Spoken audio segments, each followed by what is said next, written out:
I propose we will never be able to say what Paul says right in the middle in verse 17, thanks be to God, until we truly grasp what it is that he has rescued us from. Many of us struggle with gratitude and do not see things to be thankful for because we do not see our sin.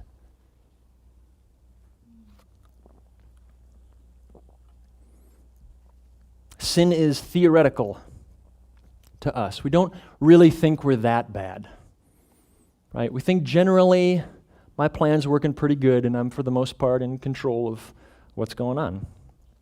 Every now and again we get a stark and alarming reminder of that illusion of control when that rug is ripped out from under us, but oftentimes pretty quickly we hop right back on that rug and assume that we're doing all right. Right? Sin is theoretical. It's a principle that we can talk about.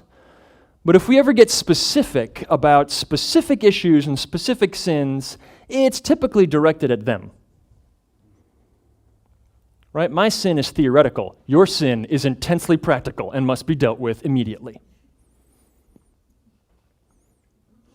Right? Because that's easier, and I can see that much more clearly, right? It's hard to see my own issues, especially since I'm super good at evading them and defending them and justifying them. But you're just a mess. Right?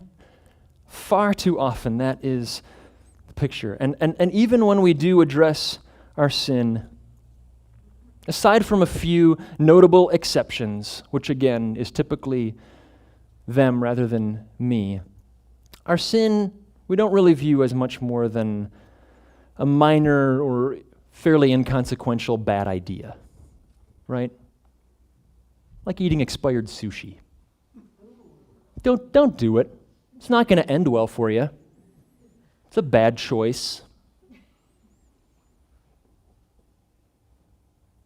But not the cancerous reality of this acid, this horrific offense to our Creator, and this acidic presence corroding my heart and my mind and my soul and my relationships. Today, right now. That's not how I view it on most days.